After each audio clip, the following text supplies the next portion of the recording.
Hello everyone. तो आज इस वीडियो में हम लोग कैपेसिटर्स की कुछ कॉम्प्लेक्स सर्किट प्रॉब्लम सॉल्व करने वाले हैं। कॉम्प्लेक्स सर्किट प्रॉब्लम्स वो प्रॉब्लम्स हैं जिनमें अपने को कैपेसिटर ना तो सीरीज में दिखते हैं ना पैरेलल में दिखते हैं और कैपेसिटर एक से ज़्यादा भी होते हैं। जैसा कि यहाँ पे मैंने एग्जाम्पल लिया हुआ है। हमारे पास 3 कैपेसिटर्स हैं, ना तो ये अपने को सीरीज में दिख रहे हैं ना ये पैरेलल में दिख रहे हैं और अपने को इन कैपेसिटर्स के ऊपर चार्ज फाइंड करना है। तो ऐसे प्रॉब्लम्स हम लोग कैसे सॉल्व करते हैं, आज हम लोग इसके बारे में बात करेंगे। ओके, तो ये प्रॉब्लम सॉल्व करने से पहले अपने को पता होना चाहिए किरचॉफ्स लॉ के बारे में। किरचॉफ्स लॉ, अच्छा, किरचॉफ्स ने अपने 2 लॉ दिए थे। पहला तो था जंक्शन लॉ और सेकंड था लूप लॉ। तो पहला जो जंक्शन लॉ क्या कहता है कि अगर मेरे पास कोई एक पॉइंट है, ओके, और इस पॉइंट से एक से ज्यादा वायर पास कर रहे हैं, इससे एक से ज्यादा वायर पास कर रहे हैं, ओके, तो इस पॉइंट पे चार्ज कंजर्व रहेगा। मतलब जितना चार्ज इस पॉइंट पे आएगा उतना ही चार्ज इस पॉइंट से जाएगा।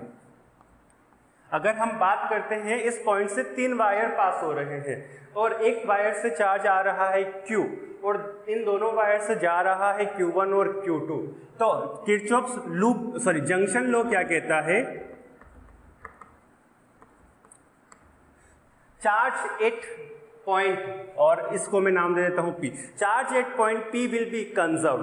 कंजर्वेशन ऑफ चार्ज मतलब कि चार्ज जितना आएगा उतना ही चार्ज जाएगा और इनका सम 0 के इक्वल होना चाहिए। ओके, तो हम बोल सकते हैं सम 0 मतलब आने वाला चार्ज पॉजिटिव तो जाने वाला charge negative. Q minus Q1 minus Q2 will be equal to 0 और Q will be equal to Q1 plus Q2। जितना चार्ज आएगा उतना ही चार्ज जाएगा। ये तो था हमारा जंक्शन लॉ। इसके बारे में बहुत ही अच्छे से करंट एंड इलेक्ट्रिसिटी में पढ़ाया जाता है। सेकेंड जो इसका जो लॉ था वो है लूप लॉ। अब ये किरचॉफ्स लूप लॉ क्या है, लेट्स से हमको कोई भी एक सर्किट दिया गया है जिसमें कुछ बैटरीज हैं और कैपेसिटर भी हो सकते हैं, रेजिस्टेंस भी हो सकते हैं, कोई प्रॉब्लम नहीं है। किरचॉफ्स लूप लॉ ये कहता है कि अगर इस सर्किट में मैं घूमूं, मतलब मैं एक पॉइंट पे खड़ा हूं, इस ए पॉइंट से मैं सर्किट के अबाउट पोटेंशियल डिफरेंस लिखूं तो वो पोटेंशियल डिफरेंस अपने को मिलना चाहिए 0। So for a given circuit delta V will be equal to 0।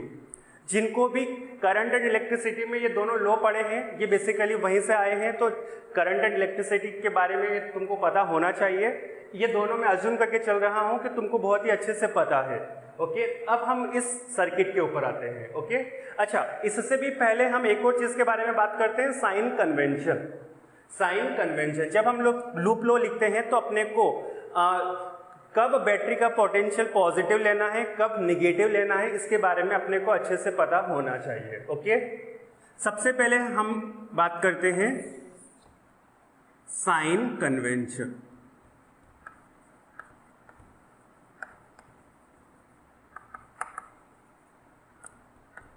Okay, sign convention. Let's say हमारे पास एक कैपेसिटर दिया गया है, कैपेसिटर के इस वाली प्लेट पे पॉजिटिव चार्ज है, इस वाली प्लेट पे नेगेटिव चार्ज है। ओके, ये पॉइंट मेरा A है, ये पॉइंट मेरा B है। जब हम सर्किट में सॉल्व कर रहे हैं तो हम करंट के लिए बात करते हैं।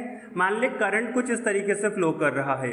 ओके, मतलब हम बात कर रहे हैं यहाँ पे जो करंट फ्लो कर रहा है वो A से B की तरफ कर रहा है, मतलब पॉजिटिव से नेगेटिव प्लेट की तरफ जा रहे हैं। तो यहाँ पे हम लिखेंगे VA minus VB which is equals to potential difference of the capacitor, it is equal to Q upon C।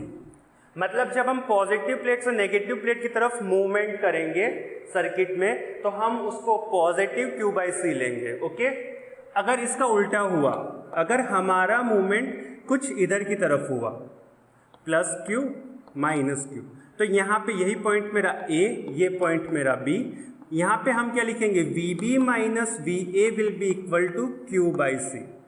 VB minus VA will be equal to Q by C। अच्छा, पर हम पोटेंशियल डिफरेंस अक्रॉस कैपेसिटर जानते हैं, वो होता है positive plate का minus negative plate का। तो यहाँ पे हमने लिखा हुआ है negative minus positive, so VB minus VA will be equal to negative of V which is equals to Q/C। So potential difference across capacitor को हम लोग लिखेंगे नेगेटिव ऑफ Q/C। अपने को यही चीज ध्यान रखनी है, जब हम पॉजिटिव से नेगेटिव की तरफ जाएंगे तो हम उसको प्लस Q/C लेंगे, नेगेटिव से पॉजिटिव पे जाएंगे तो हम उसको माइनस का Q/C लेंगे कैपेसिटर के लिए। ओके, जल्दी से इसको नोट कर लो।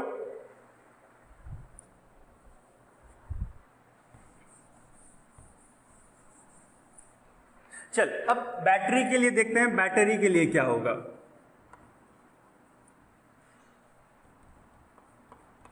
ओके, हमारे पास वही सर्किट है, इसमें कुछ बैटरी कुछ इस तरीके से लगाई हुई है और हमारा जो करंट है और चार्ज है वो कुछ पॉजिटिव से नेगेटिव की तरफ जा रहा है। इसका पोटेंशियल है V, ये वाला पॉइंट वापस से मेरे लिए A, ये वाला पॉइंट मेरे लिए B। तो यहाँ पे हम जो लिखेंगे VA minus VB is equals two plus का V। जब बैटरी के अक्रॉस हम पॉजिटिव टर्मिनल से नेगेटिव पे जाते हैं, ये पॉजिटिव टर्मिनल है, ये नेगेटिव, तो हम उस पोटेंशियल को लेंगे पॉजिटिव। और अगर हम इसको उल्टा करते हैं, अब हम कुछ इधर की तरफ जा रहे हैं, ओके, मतलब हमारा करंट कुछ इस डायरेक्शन में फ्लो कर रहा है B to A। तो यहाँ पे हम लोग जब लिखेंगे बैटरी का जो पोटेंशियल होगा वो होगा VB minus VA is equals to V, और VA minus VB is equals to negative of V। मतलब इसका मतलब क्या हुआ, जब हम B से A की तरफ जाएंगे तो हम इसका पोटेंशियल नेगेटिव V लेंगे, यहाँ पे हम लोग पॉजिटिव V लेंगे। ओके, तो ध्यान रखने के लिए ये चीज लिख लो, ये दोनों चीजें ध्यान रखना। ओके, चलो तो अब हम अपनी प्रॉब्लम के ऊपर बात कर सकते हैं। चलो तो जल्दी से इन दोनों चीजों को नोट कर लो।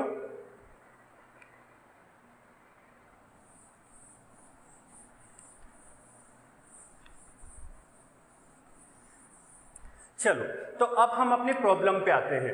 अपने को कुछ ये सर्किट दिया गया है पूरा का पूरा, ठीक है।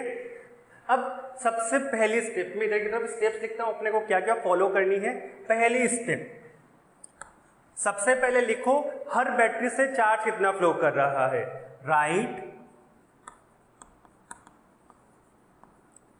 Charge flow from the battery.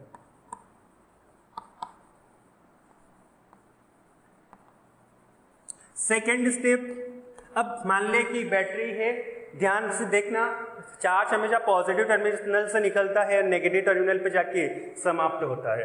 तो इस वाली बैटरी से चार्ज निकला Q1, ओके, इस वाली बैटरी से चार्ज निकला Q2। यहां तक कोई प्रॉब्लम नहीं। अब सेकेंड स्टेप, इसके बाद ये Q1 फ्लो करेगा। सेकेंड स्टेप में अपने को लिखना है कैपेसिटर के ऊपर कितना चार्ज आएगा। Right charge on each capacitor.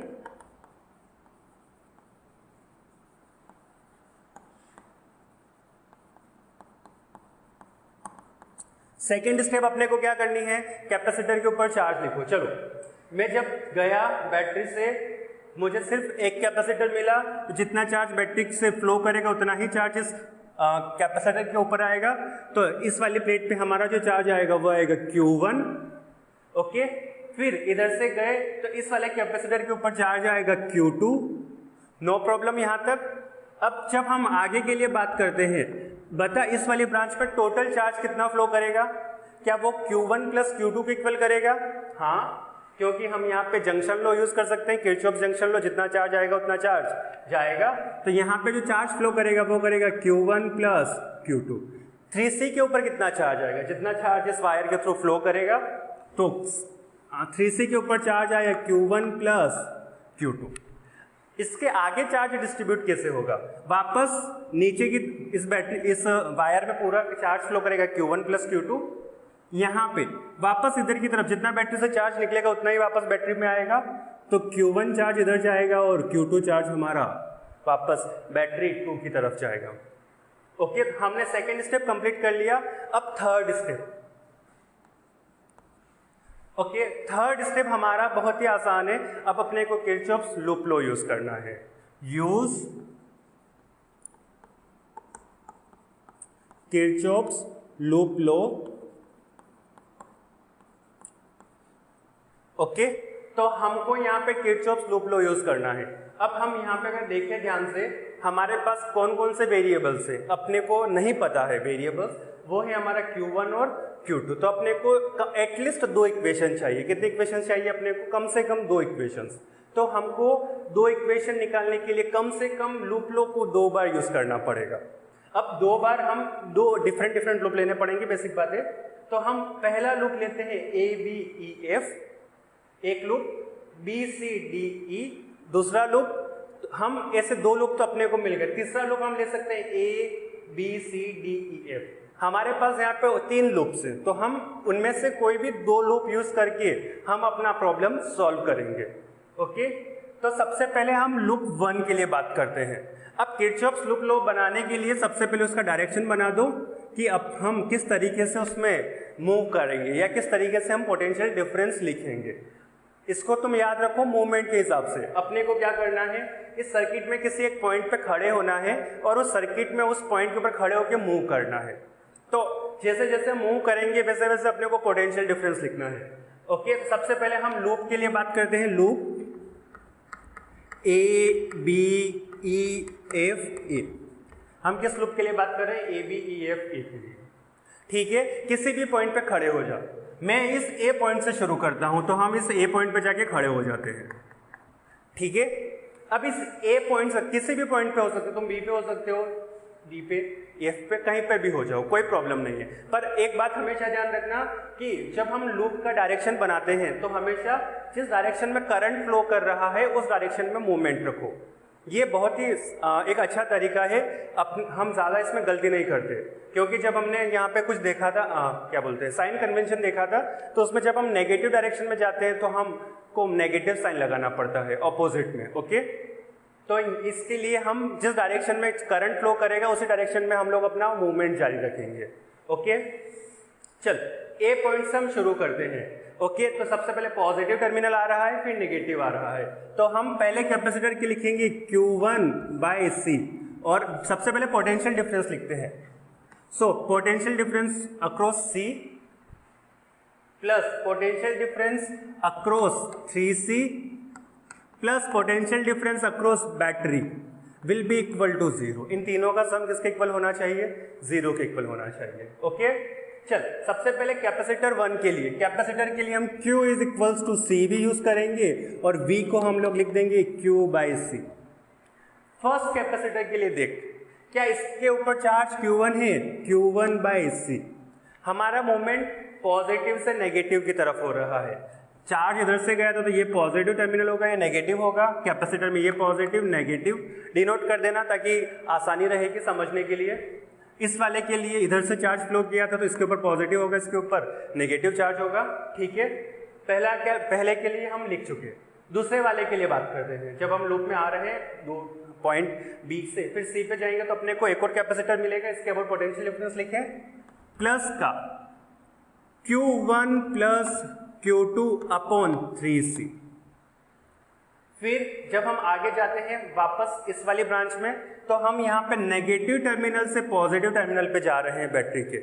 Sign convention याद कर, नेगेटिव से पॉजिटिव पे जाते हैं तो हम वैसे को नेगेटिव V लिखते हैं। सो माइनस का V इज इक्वल्स टू 0। इन चीजों को मैं मिटा देता हूं। बात समझ में आई? यहाँ पे हम लोगों का कुछ लूप 1 की इक्वेशन कुछ ये बनी, इसको थोड़ा हम रीअरेंज कर लेते हैं। जैसे Q1 को एक साथ लिख लेते हैं। सो Q1/C प्लस का Q1/3C प्लस का Q2/3C is equals to V। इन दोनों को हम ऐड कर सकते हैं। So it will be 4Q1/3C plus का Q2/3C is equals to V। Okay, तो ये हो गई हमारी इक्वेशन 1। सिमिलरली हम लूप 2 के लिए बात करते हैं। तो लूप 2 का हम लोग मूवमेंट जिस डायरेक्शन में करंट फ्लो करेगा उसमें रखेंगे। तो ये हमारा डायरेक्शन होगा। किस पॉइंट से शुरू करें? E वाले से। चलो E वाले पॉइंट से हम शुरू करते हैं। चाहे तो तुम बोलो तो मैं C वाले से भी कर सकता हूं, पर अभी फिलहाल पता नहीं, बोल नहीं सकते। चलो E वाले पॉइंट से शुरू करते हैं। फॉर लूप, कौन सा लूप होगा फिर हमारा? EDCBE। जिस पॉइंट से शुरू करो उस पॉइंट को सबसे पहले लिखो तो वो सबसे अच्छी बात होती है, ठीक है। तो इस वाले पॉइंट से हम शुरू करते हैं। तो यहाँ पे भी हम बैटरी को, चलो शुरू करते हैं, मूव करना, बैटरी मिली, बैटरी को जब हम क्रॉस करेंगे तो नेगेटिव से पॉजिटिव पे जा रहे हैं, तो मुझे लिखना पड़ेगा माइनस का 2v, नेगेटिव से पॉजिटिव मतलब नेगेटिव पोटेंशियल। फिर जब हम आगे गए गए गए पॉजिटिव से नेगेटिव पे जा रहे हैं तो प्लस लिखना पड़ेगा, ओके। सो प्लस का 2q प्लस का q2 अपॉन 2c। फिर जब हम आगे मूव करेंगे सर्किट में तो अपने को वापस से 3c वाला कैपेसिटर मिलेगा, यहाँ पे भी हम पॉजिटिव से नेगेटिव की तरफ जा रहे हैं। सो प्लस का q1 प्लस का q2 upon 3c, it will be equal to 0। इस इक्वेशन को भी हम लोग थोड़ा सॉल्व कर लेते हैं, जैसे q2 वाला टर्म एक साथ लिख लेते हैं, जल्दी से करें। और इस वाली टर्म को मैं राइट हैंड साइड में लेके आ रहा हूं, इधर की तरफ होगा हमारे लिए q2 अपॉन 2c प्लस का q2 अपॉन 3c प्लस का q1 upon 3c is equals to 2v। मेरा क्वेश्चन फिनिश हो चुका। हमने दो इक्वेशन बना ली q1 q2 में, अब अपने को सिर्फ और सिर्फ q1 और q2 फाइंड करना है। चलो तो अभी इन इक्वेशन को तुम सॉल्व करो।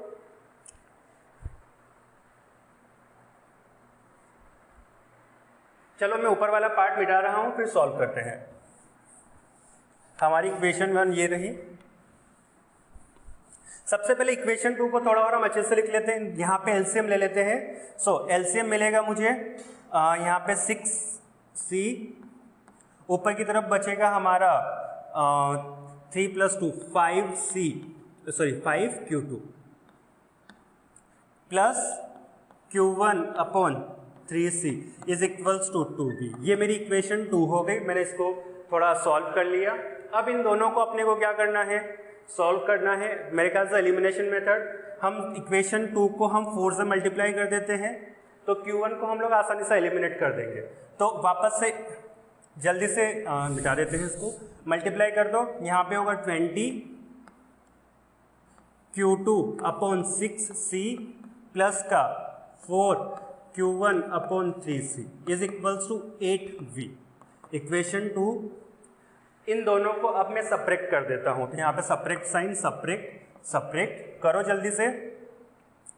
तो हमारा ये टर्म से ये टर्म तो कैंसल आउट हो जाएगा, इधर क्या बचेगा, लेफ्ट हैंड साइड में देख। अच्छा, इसको थोड़ा और सिंप्लीफाई कर लो, यहाँ पे मेरा 20 की जगह सिर्फ 10 बचेगा, नीचे की तरफ 3 बचेगा, ओके। सो 10/3। देख जल्दी से, negative of 10/3 q2 upon c, और प्रॉपर तरीके से लिखे तो 10 q2 अपॉन 3c नेगेटिव होगा, प्लस q2 अपॉन 3c, दोनों को ऐड कर, दोनों को सब्ट्रैक्ट किया है मैंने इस इक्वेशन को और इस इक्वेशन को, is equals to v minus 8v। Subtract कर तो यहाँ पे मिलेगा मुझे 9 q2 upon 3c is equals to minus का 7v, और इधर भी नेगेटिव है, नेगेटिव नेगेटिव एक दूसरे को कैंसिल कर देंगे, यहाँ पे भी कैंसिल आउट हो रहा है, ऊपर 3 बचेगा। So 3q2 is equals to 7vc। So q2 अपने को मिला कितना, 7/3 cv, 7/3 cv। q2 निकाल चुके, अब इसको हम किसी भी इक्वेशन 1 में या इक्वेशन 2 में सब्स्टिट्यूट करके q2 भी फाइंड कर सकते हैं, ओके।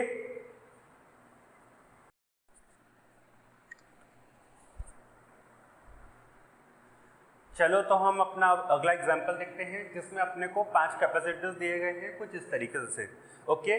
और अपने को बैटरी का पोटेंशियल दिया गया है v, और अपने को यहाँ पे फाइंड करना है C इक्विवेलेंट कितना होगा। एक क्वेश्चन हम लोग कर चुके हैं जिसमें हम लोगों ने total charge flown from the battery find किया था, तो इस वाले एग्जांपल में हम लोग फाइंड कर रहे हैं टोटल इक्विवेलेंट कैपेसिटेंस कितना होगा। अच्छा, बेसिकली चार्ज फाइंड करना या इक्विवेलेंट कैपेसिटेंस फाइंड करना दोनों ऑलमोस्ट सेम चीजें हैं। कैसे, अगर अपने को चार्ज फाइंड करने के लिए बोलता है सर्किट में, तो इसमें हम चार्ज को हम क्या लिख सकते हैं, Q is equals to C equivalent into V। Charge flown from the battery will be equal to C equivalent into V, okay. तो यहाँ पर अपने को सिर्फ ये चीज फाइंड करनी है, चार्ज नहीं फाइंड करना है। पर इस मेथड C इक्विवेलेंट फाइंड करने के लिए भी हम चार्ज को ही फाइंड करेंगे, क्योंकि ये प्रॉब्लम ऐसी है जिसमें ना तो सीरीज कॉम्बिनेशन है ना पैरेलल कॉम्बिनेशन है। चलो तो जल्दी से इसको सॉल्व करना शुरू करते हैं।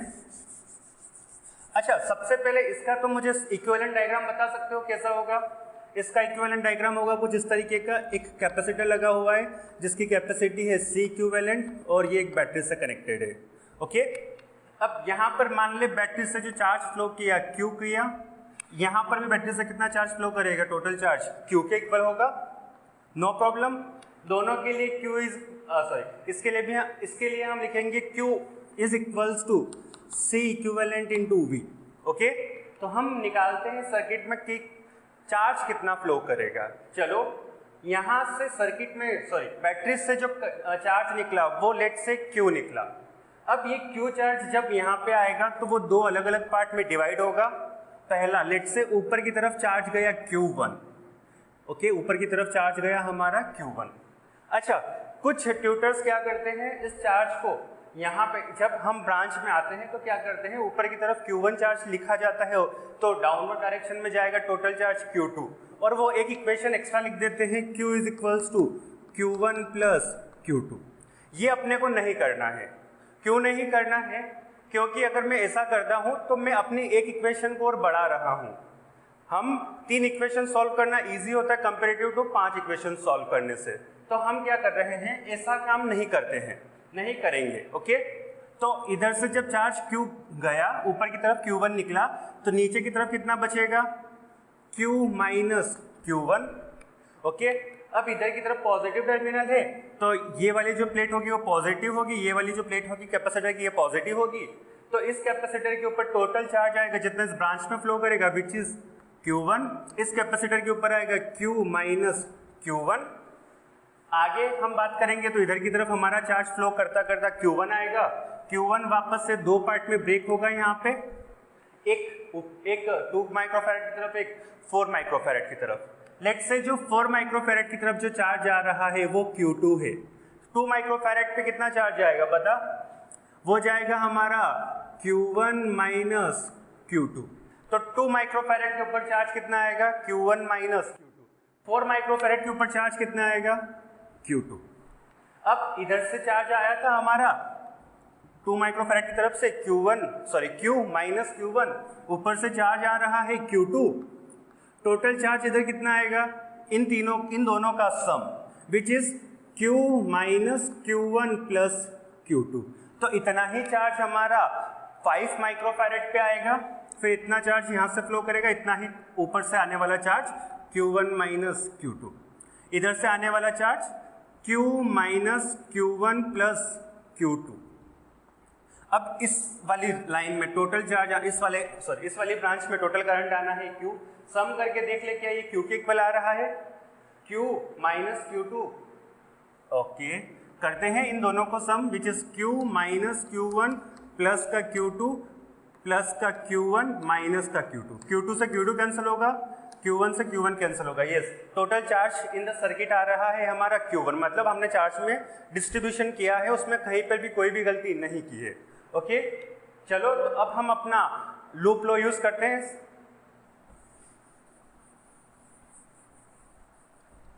ओके, अच्छा देख, यहाँ पे लूप लॉ यूज करने से पहले हम इस सर्किट को कुछ ब्रांचेस के नाम से, मतलब इसको डिवाइड कर देते हैं। इस पॉइंट को हम लोग नाम दे देते हैं A, B, C, D, E, F, G, H और I। ओके, तो हमने पूरे सर्किट में सारे पॉइंट्स को नाम दे दिए। ओके, H के बाद इस वाले पॉइंट को हम लोग नाम दे देते हैं। ओके, इसको I नाम देते हैं, इसको J नाम देते हैं। ठीक है, चलो तो हमने क्या करा, सर्किट में हर एक पॉइंट को हम लोगों ने उसका नाम दे दिया। अब अपने को यहाँ पे देख वेरिएबल्स कितने हैं हमारे पास? वेरिएबल्स है एक Q, यहाँ पर देखा तो Q1 और Q2, 3 वेरिएबल्स है। तो अब हमको 3 वेरिएबल्स को सॉल्व करने के लिए कम से कम 3 इक्वेशन चाहिए, तो अपने को 3 बार लूप लॉ लगाना पड़ेगा। ओके, तो हम लूप लॉ के लिए हम सबसे पहले क्या सर्किट चूज करेंगे, कौन सा सर्किट में एक लूप में लगाएंगे। तो हम सबसे पहले एक अपना लूप चूज करते हैं CDGH। हम यहाँ पे कोई भी लूप चूज कर सकते हैं अपने अकॉर्डिंग, पर द बेस्ट थिंग कौन सा लूप चूज करना चाहिए, वो लूप चूज करो जिसमें सबसे कम कैपेसिटर और बैटरीज हो, वो लूप चूज करो जिसमें कम से कम बैटरीज और कैपेसिटर्स हो। यहाँ पर तो हर लूप में तुम अगर देखोगे, अगर मैं इस लूप को चूज करता हूँ 3 कैपेसिटर से, ये लूप चूज करता हूँ 2 भी 3 है, तो कोई फर्क नहीं पड़ता। ओके, तो सबसे पहले हम इस लूप के लिए बात करते हैं, फॉर लूप CDGH। इस लूप के लिए हम लोग सबसे पहले किरचॉफ्स लूप लॉ लिखते हैं। हम अपना डायरेक्शन बना लेते हैं, जिस डायरेक्शन में चार्ज फ्लो कर रहा है या करंट फ्लो कर रहा है, हम C पॉइंट पे खड़े होकर मूवमेंट शुरू करेंगे। ओके, तो हम इस C पॉइंट पे जाके खड़े हो जाते हैं और हम लोग चार्ज या करंट की डायरेक्शन में मूव करना शुरू करते हैं। तो जब हम इधर की तरफ आएंगे तो हम पॉजिटिव से नेगेटिव की साइड आ रहे हैं, तो पोटेंशियल डिफरेंस पॉजिटिव लेंगे कैपेसिटर के अक्रॉस। साइन कन्वेंशन याद है सबको? ओके, तो पहले कैपेसिटर के अबाउट जो पोटेंशियल डिफरेंस आएगा वो आएगा Q1/5, Q is equals to CV, तो V is equals to Q/C। Okay, Q1/5। अभी भी हम चार्ज के डायरेक्शन में मूव कर रहे हैं, तो इधर की तरफ पॉजिटिव प्लेट है, ये नेगेटिव प्लेट है, तो अभी भी हम लोग लिखेंगे प्लस का Q2/4। ओके, फिर हम थर्ड वाली इस वाली ब्रांच, अब यहाँ से हम लोग अपोजिट जा रहे हैं, हम नेगेटिव प्लेट से पॉजिटिव की साइड जा रहे हैं, तो हम यहाँ पे लिखेंगे नेगेटिव। ओके, नेगेटिव लिख दिया मैंने। चार्ज कितना है प्लेट के ऊपर? Q-Q1/2। फिर वापस से हम लोग अपना घूम के वापस C पॉइंट पे पहुंच गए, it is equals to 0, so total potential difference is equals to 0 लिख दिया। चलो इस इक्वेशन को थोड़ा हम सिंप्लीफाई कर लेते हैं। Q1/5, अच्छा Q1 का फैक्टर एक यहाँ से भी आ रहा है, निगेटिव के अंदर मल्टीप्लाई करके यहाँ पे हम इन दोनों टर्म्स को सेपरेट कर लेते हैं, तो प्लस का नेगेटिव पॉजिटिव हो जाएगा Q1/2 प्लस का Q2/4 माइनस का Q/2 is equals to 0। Q1 इन दोनों टर्म्स को हम लोग ऐड अप कर लेते हैं, एलसीएम आएगा 10, 7 Q1 प्लस का Q2/4 is equals to Q/2। इसको हम नाम देते हैं अपनी इक्वेशन 1। सेकेंड इक्वेशन हम लोग इस वाले लूप पे लगा देते हैं, DEFG, for loop DEFG। Okay, हम D पॉइंट से शुरू कर रहे हैं। सो अभी जब यहाँ पे हमारा चार्ज इसी डायरेक्शन में फ्लो कर रहा था, D से E की तरफ। ओके, तो हम इस वाले पॉइंट से जब मूव करेंगे तो कैपेसिटर का ये प्लेट पॉजिटिव होगा, ये वाला नेगेटिव होगा। तो बता, पहले इस वाले कैपेसिटर के हम लोग क्या लिखेंगे potential difference? Q1-Q2/2, Q1-Q2/2। Okay, कैसे समझ आया मेरे ख्याल से? Q is equals to CV।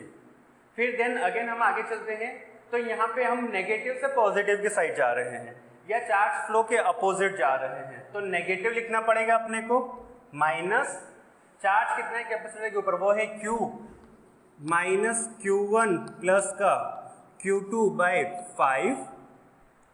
अभी भी हम नेगेटिव से पॉजिटिव की तरफ जा रहे हैं, तो यहाँ पर भी हमको नेगेटिव लगाना पड़ेगा साइन, कितना? Q2/4। पोटेंशियल डिफरेंस समझ आया? हमने लिखा V is equals to Q/C से। ओके, अब दिस इज इक्वल टू 0, क्योंकि हम वापस अपने पॉइंट D पे पहुंच गए। इसको भी हम थोड़ा सिंप्लीफाई कर लेते हैं, सॉल्व कर लेते हैं।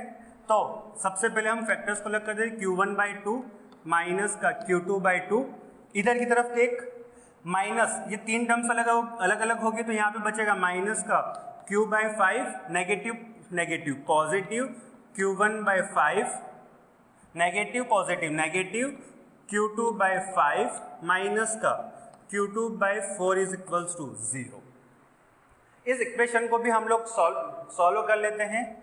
Q1 एक साथ लिखते हैं, दोनों ऐड होगी, देख Q1/2 plus Q1/5, Q1/2 plus Q1/5, वो आया था हमारे लिए 7Q1/10। डायरेक्ट लिख देता हूँ मैं इसको 7Q1/10। Q2 वाली टर्म्स देख, Q2 वाली टर्म्स ये रही, एक टर्म ये रही, तीसरी टर्म ये है, हमारे पास 3 टर्म्स है Q2 की, पर तीनों की तीनों निगेटिव है, देख नेगेटिव नेगेटिव नेगेटिव, तो तीनों हमारी ऐड होगी। तो सबसे पहले हम साइन लगा देते हैं नेगेटिव का, ब्रैकेट लगा देते हैं Q2/2 प्लस का Q2/5 प्लस का Q2/4। अच्छा, ये चार्ज नेगेटिव में है तो हम इसको राइट हैंड साइड में लेके चले जाते हैं इक्वल के, विच इज इक्वल्स टू q/5। इसको थोड़ा हम सिंप्लीफाई करें, एलसीएम आएगा 20, इधर की तरफ से देख तो 7q1/10 माइनस एलसीएम आएगा हमारा 25, 4 2 का एलसीएम 20। अच्छा, यहां पे बचेगा हमारे लिए 20, तो 10q2 प्लस इधर बचेगा 4q2 plus 5q2, this is equal to q/5। इसको भी हम लोग थोड़ा सिंप्लीफाई मतलब थोड़ा और सॉल्व करेंगे, यहां पे लिखते हैं। चलो, तो 7q1/10 सबका सम कर लेते हैं, विच इज इक्वल्स टू, देख कितना हो गया 10 + 4 plus which is 19q2/20 is equals to q/5। इसको हम लोग अपनी इक्वेशन 2 नाम दे देते हैं। हमने दो इक्वेशन बना ली, q1, q2 और q3 अननोन से, तो एक और इक्वेशन चाहिए। तो तीसरी इक्वेशन बनाने के लिए हम ये वाला लूप यूज कर रहे हैं, a b c d e i j, मतलब ये वाला। ओके, तो इस लूप के लिए हम लोग अपनी थर्ड इक्वेशन बनाते हैं। जल्दी से इस चीज को नोट कर लो क्योंकि मैं रब करूंगा।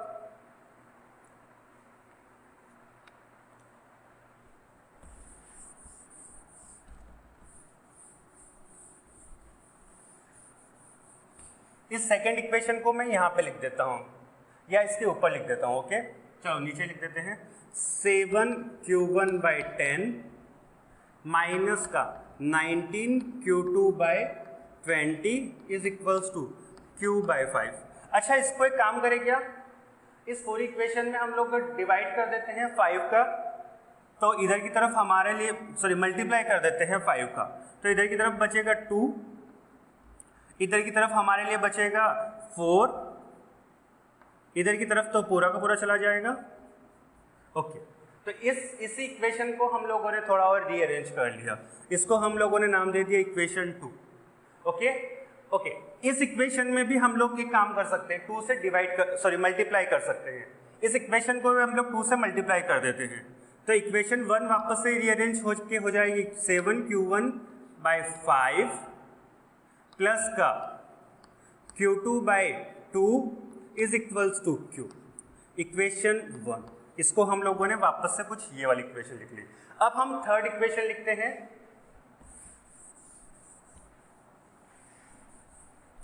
चलो, थर्ड इक्वेशन के लिए हम लोगों को लूप चूज करना है, लूप ए बी, देख a b c d e i j, a b c d e i j, मतलब हमने ये ऊपर वाला लूप चूज किया है। ओके, इस पूरे लूप में हम लोग अपनी इक्वेशन लिखते हैं। चल, हम ए पॉइंट से शुरू करते हैं, हम मूव कर रहे हैं पॉजिटिव से नेगेटिव प्लेट की तरफ गए, तो potential difference will be positive and will be equal to q charge upon capacitance. इसके लिए अभी भी हम लोग पॉजिटिव से नेगेटिव की तरफ जा रहे हैं, तो प्लस q1 माइनस q2/2। वापस हम लोग घूम के गए होते, कोई भी कैपेसिटर नहीं मिला, यहाँ पे बैटरी मिल रही है, पर बैटरी में हम नेगेटिव से पॉजिटिव टर्मिनल पे जा रहे हैं। नेगेटिव से पॉजिटिव पे जाते हैं तो नेगेटिव पोटेंशियल लिखते हैं, माइनस का v इज इक्वल्स टू 0। थोड़ा और सिंप्लीफाई करो इसको, q1/5 प्लस का q1/2 माइनस का q2/2 is equals to v। यहाँ पे देख क्या होगा, इन दोनों को सम कर दे जल्दी से। सो 10q1 नॉट 10 7q1/10 एलसीएम 10 आ जाएगा, माइनस का q2/2 is equals to v। इसको हम लोगों ने नाम दे दिया इक्वेशन 3। अब इन तीनों इक्वेशन को सॉल्व करके हम अपना q1, q2 और q फाइंड करते हैं, पर हमको c इक्विवेलेंट फाइंड करना है, तो अपने को q फाइंड करना है, ना कि q1 और q2 दोनों अपने को नहीं चाहिए। चलो, तो जल्दी से हम q फाइंड करते हैं। हम इन दोनों इक्वेशन से काम करते हैं, q1 और q2 का वैल्यू निकाल लेते हैं q के टर्म में और उसको यहाँ पे सब्स्टिट्यूट कर देंगे, तो इससे अपने को q मिल जाएगा। तो इन दोनों को हम लोग सॉल्व करके q1 और q2 फाइंड करते हैं। चले करें। चलो, तो हम एलिमिनेशन मेथड यूज करते हैं। यहाँ पे एक काम करते हैं, हम इक्वेशन 1 को एक फैक्टर से मल्टीप्लाई कर देते हैं ताकि ये 7q1/2 बन जाए। तो बता कौन से फैक्टर से मैं इसको मल्टीप्लाई करूं कि ये 7q1/2 बन जाए। ओके, हम q1 को एलिमिनेट कर रहे हैं पहले, ठीक है।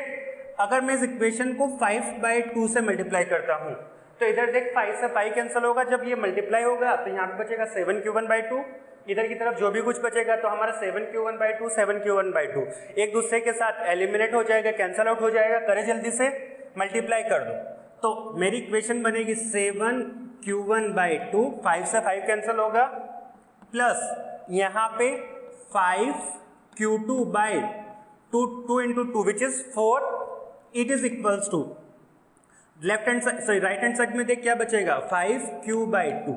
इक्वेशन 1, सॉरी इस इक्वेशन 1 को हम लोगों ने 5/2 के फैक्टर से मल्टीप्लाई कर दिया और इक्वेशन को वापस लिख दिया। अब इक्वेशन 2 और 1 को हम लोग सब्ट्रैक्ट कर लेते हैं। ओके, हम कर रहे हैं equation 2 minus 1, equation 2 minus equation 1। तो इस इक्वेशन 1 पे मैं नेगेटिव साइन लगा देता हूं पूरी पे। चल माइनस करते हैं तो मेरा Q1 से Q1 वाला टर्म पूरा का पूरा कैंसल आउट हो गया, 7q1/2 माइनस का 7q1/2। Q2 वाला टर्म देख, Q2 वाला टर्म क्या हो रहा है, थोड़ा हम इधर लिखते हैं उसको। Q2 वाला जो टर्म हो रहा है वो हो रहा है ऊपर से बचा हमारा नेगेटिव ऑफ 19q2/4 माइनस का 5q2/4 is equals to left hand side, sorry right hand side में देख प्लस का q माइनस का प्लस का q माइनस का 5q/2।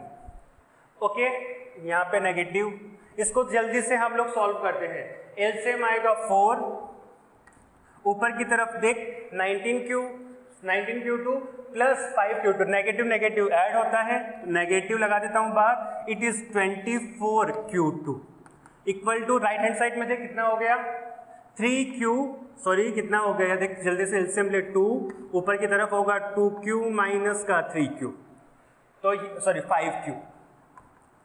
चलो इधर की तरफ मेरा ये कैंसिल भी हो रहा है 4 से, तो बचा कितना ऊपर की तरफ 6q2 is equals to left hand, sorry right hand side में देख इट विल बी माइनस का 3q/2।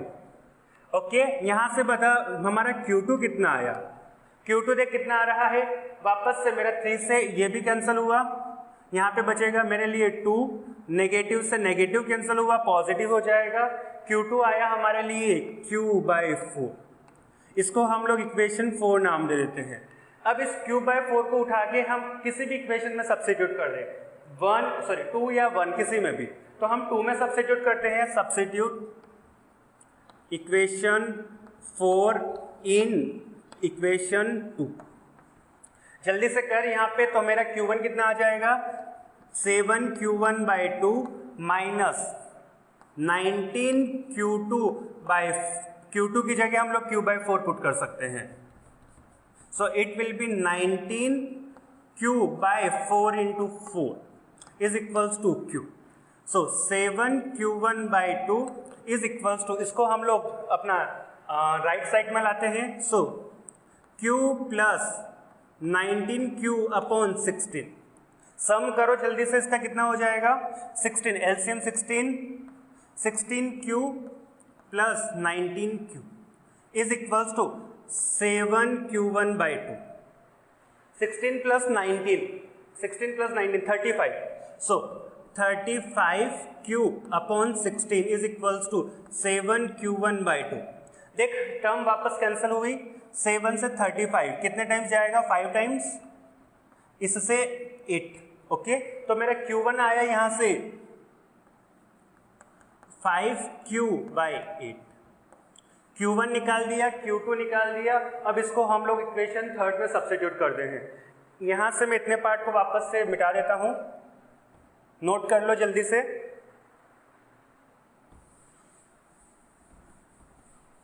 अच्छा, जब मैं नोट करने की बोलता हूं तो वीडियो पॉज करके नोट कर लिया करो जल्दी से। ओके, चल दोनों को हम लोग अपनी इक्वेशन में सब्स्टिट्यूट कर देते हैं, हमारा q2 और q1 को। तो 7q1 आया है हमारे लिए 5q/8, 7/10 माइनस q2 है q/4, so 1/2 into q/4 is equals to v। इसको वापस से हम लोग सॉल्व करते हैं ऊपर की तरफ यहाँ पे हो गया 35Q, अच्छा 35 लिखने से अच्छा है 5 से मेरा 10 कैंसिल होगा, नीचे की तरफ बचेगा 2, तो इधर होगा 7Q/16 minus Q/8 is equals to V। Okay, इधर से देख Q इन दोनों को वापस से हम लोग सॉल्व करते हैं, एलसीएम आएगा 16, 7Q माइनस का 2Q is equals to V। चल 7 minus 2 which is 5Q, 5Q/16 will be equal to V, तो Q is equals to 16/5 times of V। क्या हम इसको Q is equals to CV से कंपेयर कर सकते हैं, C इक्विवेलेंट इंटू V। देख तो यहां से मेरा C इक्विवेलेंट कितना आया, C इक्विवेलेंट आया 16/5, so C equivalent is equals to 16/5 microfarad. ये तरीका है हमारा इक्विवेलेंट कैपेसिटेंस फाइंड करने का ऐसे क्वेश्चंस में। इक्विवेलेंट कैपेसिटेंस अगर अपने को चार्ज पूछा जाता, चार्ज मिल गया, अगर Q पूछा जाता तो total charge flown from the battery मिल गया, Q मिल गया तो हमको Q1 भी मिल गया, कौन सी इक्वेशन से, इस वाली इक्वेशन से, Q2 भी मिल गया इस इक्वेशन से। अगर हमको हर कैपेसिटर के ऊपर अगर चार्ज भी पूछा जाता, इसके ऊपर चार्ज है Q1 निकाल सकते हैं, तो इसके ऊपर है Q-Q1 वो भी निकाल सकते हैं, इसके ऊपर का हर एक कैपेसिटर का अब हम लोग चार्ज भी फाइंड कर सकते हैं। अगर अपने को चार्ज फाइंड करने के लिए पूछा जाए कॉम्प्लेक्स सर्किटल प्रॉब्लम्स में या फिर कैपेसिटेंस पूछा जाए, हमको सिर्फ यही मेथड फॉलो करना है। इस मेथड में हम लोग 3 स्टेप्स फॉलो करते हैं। पहली बता, जल्दी से रिवाइज करवा रहा हूँ, बैटरी से कितना चार्ज निकला वो पहली इक्वेशन में हम लोग क्या करते हैं, बैटरी से कुछ चार्ज फ्लो करवाते हैं। सेकेंड स्टेप क्या थी हमारी, हम उस चार्ज को कैपेसिटर के ऊपर प्रॉपर्ली डिस्ट्रीब्यूट करते हैं। Third step, apply Kirchhoff's loop law. हमको एक बात ध्यान रखना है, कभी भी ब्रांचेस में जब चार्ज डिवाइड करो तो ऊपर Q1 नीचे की तरफ Q2 नहीं लिखना है अपने को। अगर ऊपर Q1 गया तो नीचे Q-Q1 इस तरीके से लिखना है, उससे हमारी इक्वेशंस कम बनेगी, कम इक्वेशन सॉल्व करना आसान होता है। ओके, चलो थैंक यू।